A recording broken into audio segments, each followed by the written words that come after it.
القاف من جملة الأخطاء في حرف القاف نطقها قريبة من الكاف. قالوا، تبانا؟ قالوا. المبالغة في إضعاف تفخيمها حالة كسرها حتى تتحول إلى كاف. وبالحق أنزلناه وبالحق نزل. قلبها قا، قليل.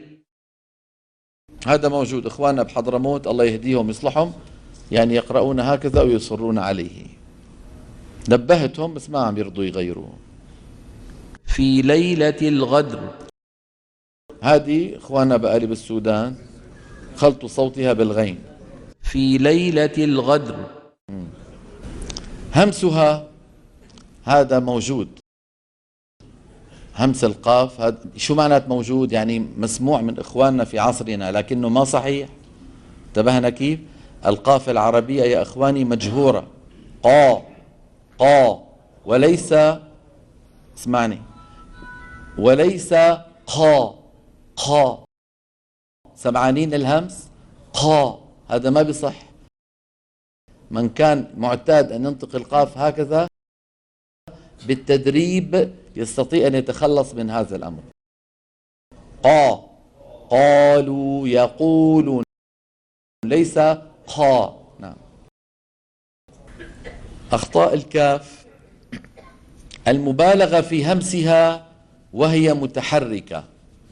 المبالغة في همسها الكاف يعني وهي متحركة، مثل فكانوا.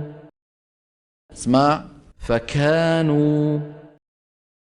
وإذا الشمس كورت، كورت، هذا زايد عن اللزوم.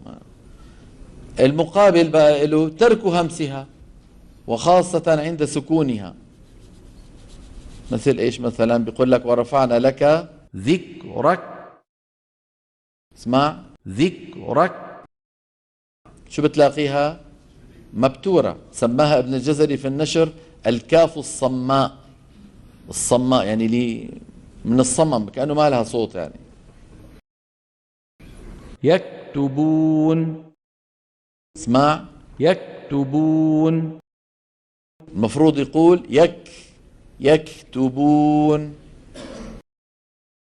صدرك، شايفين عم يجيب الشدة وما عم يجيب الهمس. نطقها شبيهة بالقاف. وتركوك قائما، وتركوك قائما، وتركوك قائما.